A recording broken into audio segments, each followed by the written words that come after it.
So today we got Hamay Watt. Yes, I'm saying it correctly? Yes, you are. All right, so let's get into it. So Hamay Watt is the founder of Share Ventures. It's a venture studio and firm backed by Google and Amazon. At Share Ventures, Hamay invests in companies that drive human performance forward. With expertise in innovation, neuroscience, wellness, and design, he has co-founded and successfully exited 3 venture-backed companies, consistently rethinking how industries operate. His work includes transforming advertising with Next Media and redefining the movie-going experience with MoviePass. His investing career began as partner at the New Africa Opportunity Fund, the first US-backed venture fund in post-apartheid South Africa. He also served as an entrepreneur in residence at True Ventures, an advisor at BCG, and board partner at Upfront Ventures. Hamay, welcome. Thank you for having me. All right, so I want to start a little bit earlier in your career. How did you get into investing and just business in general? Like, where did that begin for you? I've always been an entrepreneurial person. I started, the lawn care business in junior high. And You had the lawn care? This is before it was common to start business in college. I got a little bit more seniority than a lot of people here. But by the way, who is here today? Just so I know who I'm talking to. What's the crowd? Is it how many entrepreneurs? Entrepreneurs, executives. How many investors? Okay. Any corporate types like Verizon types? Only one. Okay.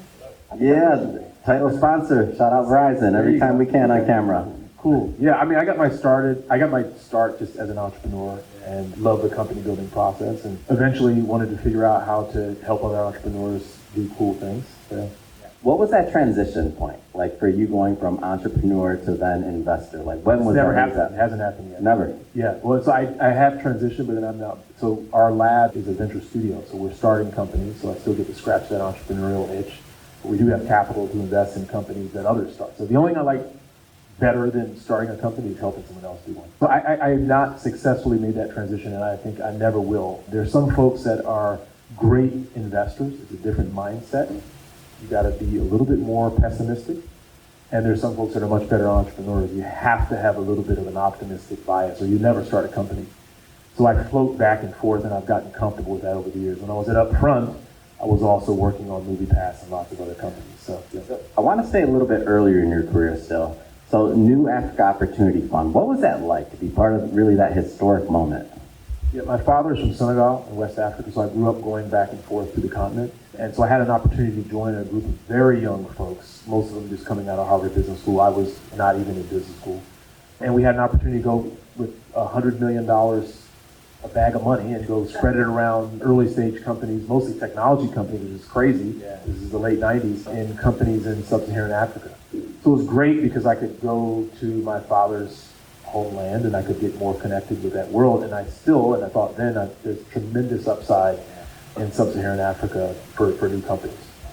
Did after that experience, did that change your perspective? Did it add to it? Like, just as an investor, as a business person, like, how'd you come out of the other side of that? I think it reaffirmed my being an adrenaline junkie, right? It's like I like hard things, I like big problems, I like really sort of gnarly, non-traditional situations, which was sub-Saharan Africa to some extent now, and certainly at that time. But we had some good fortune. I think it was one of those things where everyone told us we were crazy for investing in companies in sub-Saharan Africa, and we ended up investing in the largest wireless operator. It became a unicorn. So sometimes it's just about building confidence. I think all our career is just about building confidence. We kind of know what to do, but we're scared when we're young. We're like, oh shit, I'm not sure this is right or wrong. But when you do go through enough and you have enough wins, you start to build confidence, you start to listen to your gut a little bit more aggressively, and sometimes it works. So fast forwarding a bit to what you're doing today, I want to start off kind of basic. Venture Studio, the model. Explain what that is, please. Yeah, Venture Studio is the term of art, I think, that has taken hold, but I don't love it as a term, especially living in LA, because when I say I'm in a Venture Studio, they go, oh, you're doing another movie studio, which is not what we're doing. I like calling it a lab or a foundry, but essentially what it is an organization set out to build companies. They don't all have to be technology companies. Ours is focused on technology in an area we call human performance. But it is, especially in this day and age, leveraging all the tools that we have from AI to just being able to work distributed in a very efficient way, I think it's the best model for producing returns for my investors. So when I was an investor, I was at Upfront, it was hard for me because I would get focused on a problem. I said, oh, I want to solve this problem. And I would start going out looking for entrepreneurs and teams that are doing it. And I'm like, Jesus, by the time I thread this needle of finding a team, a valuation, a product that I really love, that I can get behind, that I can get in, shit, I might be able to build something close to that. And so that kept on happening as an investor, and I felt much more compelled by the opportunity to build. And so in our model, we start off with a problem, a very distinct problem that we're excited about. Take an example, Oral Health is a company we started. We noticed that 47% of the US population has periodontal disease. 47%, that's not acceptable, right? And periodontal disease is connected to all sorts of issues.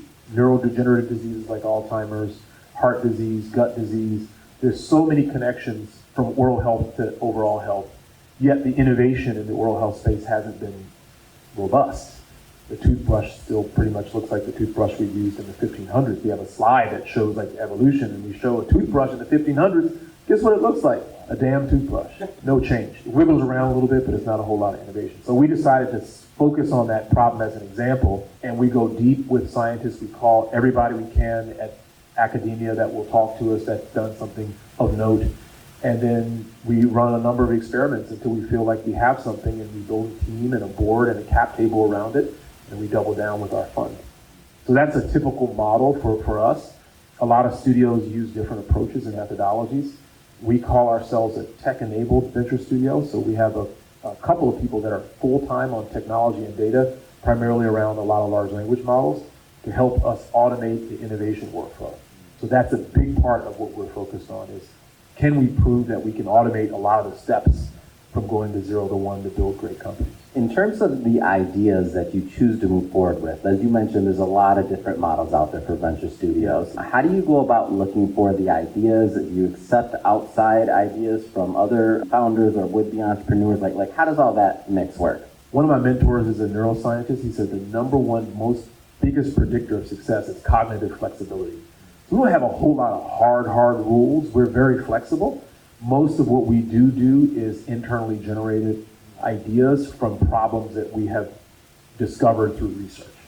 That's our primary go-to, but there's no rule that says if someone walks in and says, hey, I have an idea, but I haven't done shit to do it, I want a co-founder. We would do that with someone. What we try not to do is conflate the idea of being a venture studio and a venture firm, right? We do invest as well. So when someone walks in and they have a company, we're probably going to treat them just like we would if they were a company, right? We're not going to try to say, let's start something together. And so that can be a little tricky because we don't want people thinking that, we're always just trying to shove people in a venture studio, even if they already have a company. We'll look at it just like any other investor and participate. And for not necessarily just Share Ventures, but just because you're in the space, and not only the individuals here, but the ones at home, pros and cons, again, speaking generally of going towards a venture studio or going another route in terms of getting investment and making an idea, realized, high level, could you maybe juxtapose that a little bit? Yeah, that's a great question because I think some people say, oh, when I first was raising, everyone said, oh, venture studios don't work. Incubators don't work. That's like saying startups don't work. Most of them don't. That's absolutely right. But it depends on what you're putting into it. It depends on who's involved. It depends on a whole lot. And so I think the same thing applies when someone says, hey, is partnering with a venture studio good? I don't know. Is partnering with this gentleman over here good? I don't know. Maybe he's good, maybe he's not. No, he's good. He's good. Okay, so we partner with him. Yeah. Even though he's on his phone. I don't like that, man. I'm just teasing. So, yeah, I think it depends. It depends on the entrepreneur. It depends on the studio. It depends on the connection. It depends on the expertise. I'm glad you asked that question, though, because a lot of people do generalize. And I think that's dangerous, just like in anything else. Some people say, oh, I don't take venture capital. I'm like, what does that mean? It's like, is every single venture capitalist exactly the same? That means you don't like the stereotype of what has happened to people that have taken venture capital from bad people, but there's a lot of stories on the other side of that too. And for some of the things that are my understanding of it, we've had quite that's why I noticed that trend of venture studios now. The word's getting thrown around. I have interviewed many more individuals from venture studios, and every model seems to be a little bit slightly different on what they're looking for and otherwise, which is good in my opinion. I think some parts of the industry are still figuring themselves out when they start it, whoever's starting it, but I think it's an interesting model because some of the things that I feel entrepreneurs are doing over and over again is kind of like duplicating efforts, especially in the beginning stages of things. Yeah. Can you identify talk a with little that? bit about Who can that? identify with that? Anyone made the same mistake? Right here. No one's made I identify with it. All Chirag, right, where you all at? right. No one's made a mistake. That's cool. That's cool. I'm the only one. No, I make mistakes all the time, and I feel like, God damn, I've got to learn. It could be operational. It could be so many Yeah. different. Could you speak on that a little bit? No, just like it's part of what made me say, I've got to build a studio. I got to build a lab. I got to codify some of this stuff so I don't keep repeating the same stuff. Like, damn. And so it's also a beautiful use case for AI, right? We start to look at those workflows and those processes, and we figure out what we can automate, and we figure out what we can make sure we ask ourselves every time so we don't make the same mistake. It's okay making mistakes. It's not okay making them multiple times, but we all do it. And so I think whether it's hiring, whether it's the sequencing, whether it's the strategy you're using for fundraising, whether it's the strategy you're using and the process you're going through to do customer discovery, we've looked at all of those processes. We've looked at the ones that have worked for us, and we've looked at the ones that haven't worked for us. We try to codify the ones that work. And so I think what also that helps us do is open up the aperture a bit for who we can bring into innovation companies, which is part of our goal. We did a study with Stanford. We actually ended up hiring the Stanford researcher that did it, but we did a study on risk and the cultural perceptions that we all have on risk. I find it fascinating that we all think of risk differently. But one of the things that came out of the study that I thought was really interesting is there's a disproportionate percentage of people that are coming from high net worth families that are doing innovation companies. And there are a lot of reasons for that, but one of them is they get more swings, they get more opportunity to be in the basement for years trying to figure out something, right? Or they can drop out of college without getting harpooned like I would have gotten if I dropped out of college. Or they can, the other cohort that I thought was interesting is actors tend to come from higher net worth families because they can audition. They don't have to worry about doing it. They can take more risks. And so as we think about that, and we think about democratizing who can be part of this innovation ecosystem, who has good ideas, who has good execution capability, who has good resilience, we need to think about opening that aperture, and so codifying some of these processes so they don't have to learn the same lessons that I learned or you learned in your previous businesses. We think we can open up the aperture for who can be involved in innovation companies. And it seems like, just taking it one layer deeper, and correct me if I'm off on this, like the cost. So the cost of some of the systems that are built and otherwise, whether it's training the AI or even just at the basic levels, human resources, other things like that that you already have maybe in place. Like, can you talk about that? Like, have you noticed the cost or anything like that? Is there a difference? Yeah, the cost is going, you mean the cost in terms of running the business, the whole thing? Yeah, this is like the most fun I've ever had in my career. I'm sure others feel the same way. It's just extraordinary what is possible. I'm sure folks have talked or heard about Sam Altman talking about the 10-person unicorn and even the 1-person unicorn, and he believes it's going to happen in our time. So we're pretty intent on being having one or two of those that look like that. It's extraordinary what I think is possible, and I think people are fundamentally even underestimating what is possible in terms of what can be built with some of these tools. So I don't want to sound like I'm just promoting the venture studio model, but it just I feel so grateful that even before, in my first deck, when I hadn't raised any money into our first vehicle, I had an AI model on our team slide. And my mentor, who is this wonderful woman who's probably the most prolific fund of funds investor, she's invested in all these major funds. She was like, May, take that off of the deck. Stop being gimmicky, like take it off. So I took it off, but like it was in my mind even before these models were as prolific as they are now. And also the relationship side of things. So like it would seem as though you have successes through things, and then you're gonna continue to build on that. Maybe it's easier to raise money, other things like that. Like that carries over, right? Especially as a venture studio gains a reputation. You mean going from doing what I was doing to doing the studio? Yeah, I mean, I think thankfully everyone I work with over the past 15 years invested in our first vehicle. So I was an EIR at True Ventures, which invested in Fitbit, first money in Peloton, all these wonderful companies. Those founders invested upfront, whereas was at the time the largest venture firm here in LA. They actually anchored the vehicle. And so I'm blessed that a lot of it came from just relationships and just people understanding that we work really hard to try to be successful. Let's talk a little bit about the longevity space. So what any trends, any things you're noticing there, any things that you're looking at, ideas that you can share that, and give us some insight. Yeah, so I should say, all we do is focus on human technologies.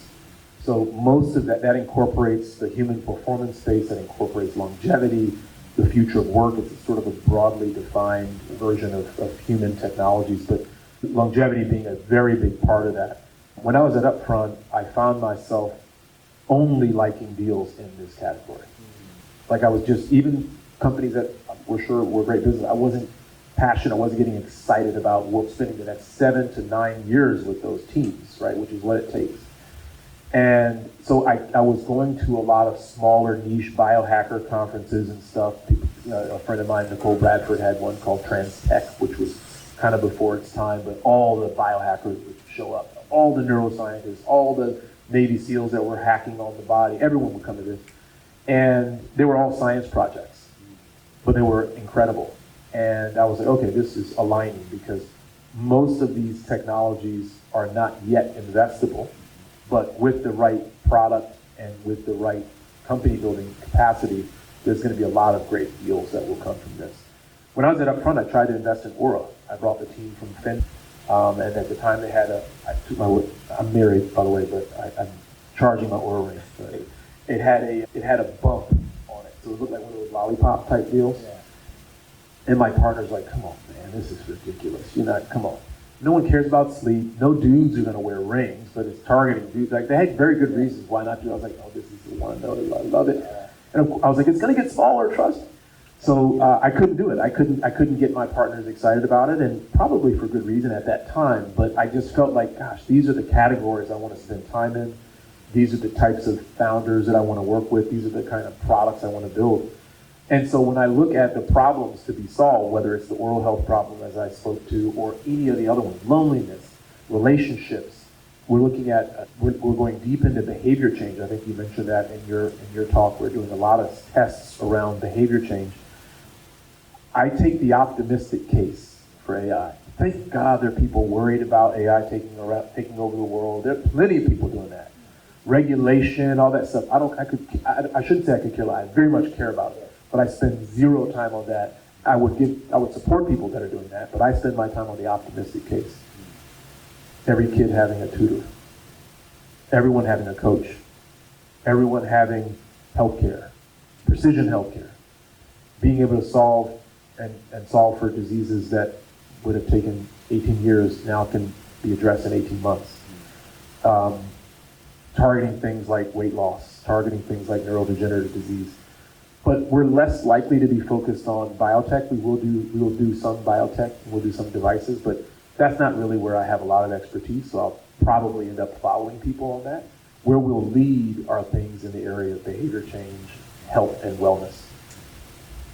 All right, so this is my last question, then I'll open up to the audience for some questions too, so just throwing that out there. I know primarily you mentioned that you're building the companies internally in terms of like ideas and deal flow, like that's internal. But for the founders that you do choose to work with, what do you look for in a founder? Yeah, and we have roughly half that comes from our own incubations where we'll build those teams, and then we do invest in external companies as well out of our fund, right? And we're looking for a number of things. We're looking for we call it like the yin and yang. It kind of reflects our own value system. Super ambition coupled with humility, right? And those two things have to go hand in hand. Surprisingly, it's harder to find than you would think. There's some people that just are really good at painting an incredible story and vision, and they're really bold. But then when it comes to the pragmatism, like, oh my God, they're not going to be able to go from step 1 to step 2 to step 3. And so we like the combination of those two things. We love grit and resilience. Obviously, that's almost cliche now, but it just matters so much, because who's seen that chart that shows like the entrepreneurial psychology over time, like the trough of disillusionment? Yeah. It's real, and sometimes it happens fast. And if you get people that lose their shit in one of those troughs, then you're done. So you just have to have people that are really aligned with that vision and really believe in it deeply. And I think humility is one of those things that is almost a horizontal, just cuts across everything, because the minute people start to make declarations, and it's like the things are changing. And things are changing so fast now that if you don't have enough of that flexibility, you'll get hit. And that rigidity, almost like they said, this might sound morbid, but say like you're gonna get in a car accident, you're supposed to get loose. If you get too tight, you'll get hurt. Kind of the same thing, I think, in terms of this entrepreneurial landscape. What else?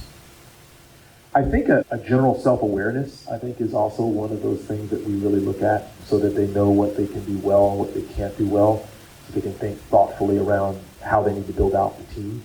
All right, let's open up for a couple questions. Oh, hold on, honey. Right here. And what is one of the ventures you're building out right now that you're most excited about? Well, the oral, I mentioned the oral health one because we did announce that. We just announced, it's called Pheno. If you go to feno.co, you'll see it. It's a reimagination of the toothbrush and the whole oral health stack.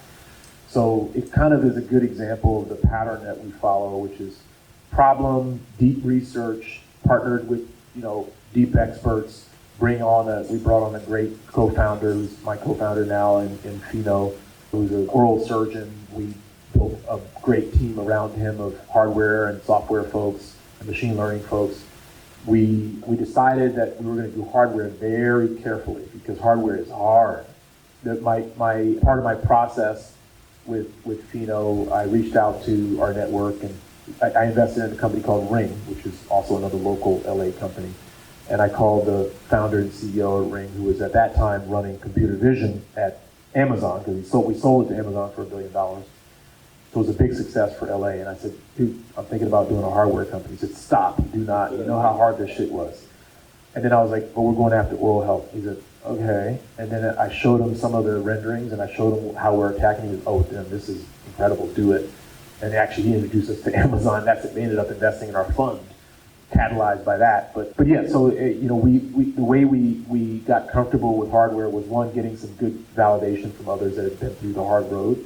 Two, we built some software that allows us to iterate significantly faster in the hardware development process by simulating what we're building in a model.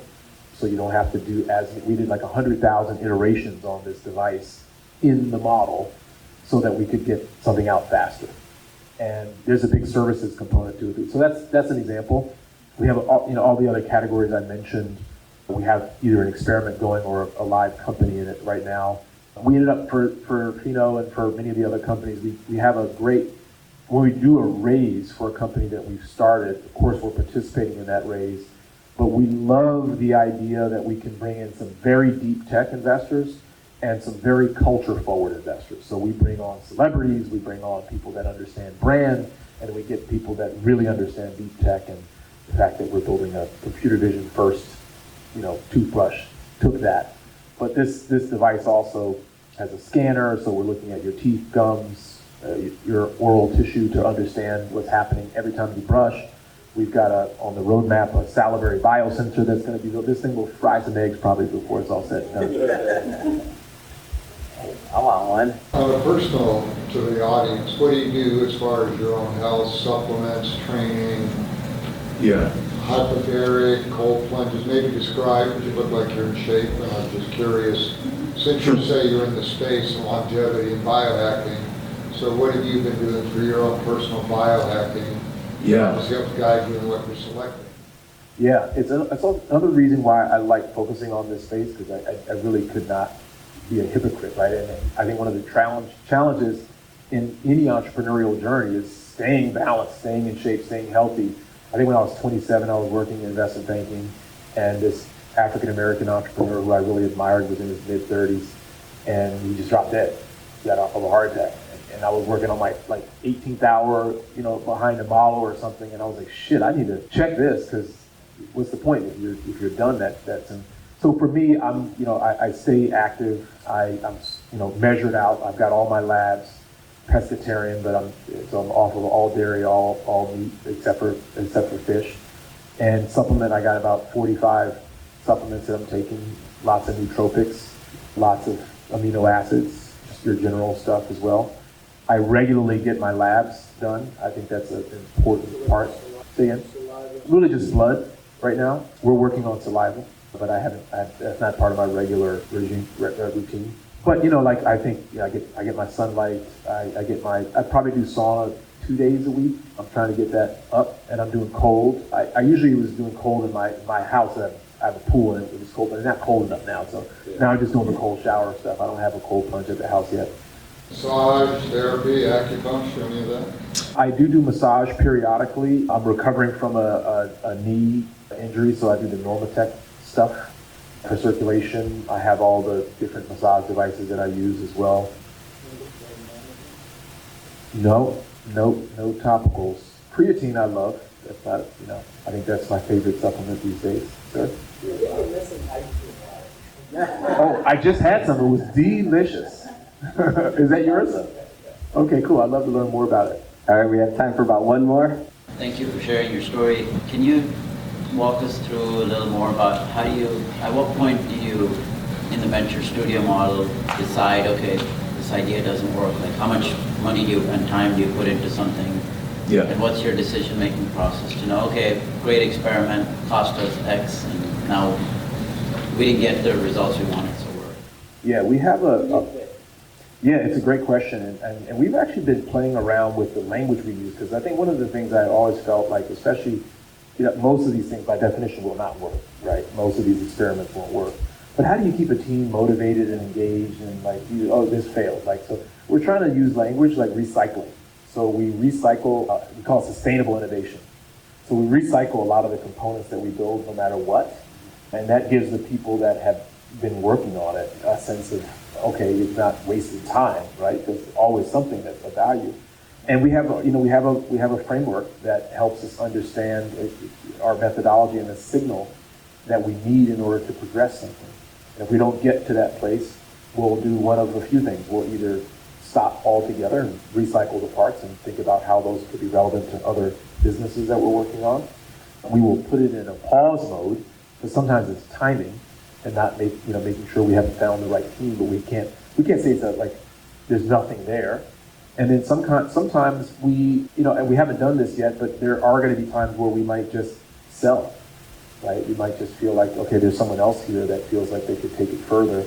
Maybe we can offload it. We haven't done that, but that's part of what we theoretically could do. You know, like the dollar amount that we kind of use as a baseline, like, okay, we'll put in $250K into this and get it as far as we can and see at that point. Yes, we have stage gates, and our stage gates are, so explore, where we don't even have a name or we don't have an idea, we just say we're looking at mental health or oral health, right? There's problems there we're excited about. The next one is generate, where we're generating lots of ideas.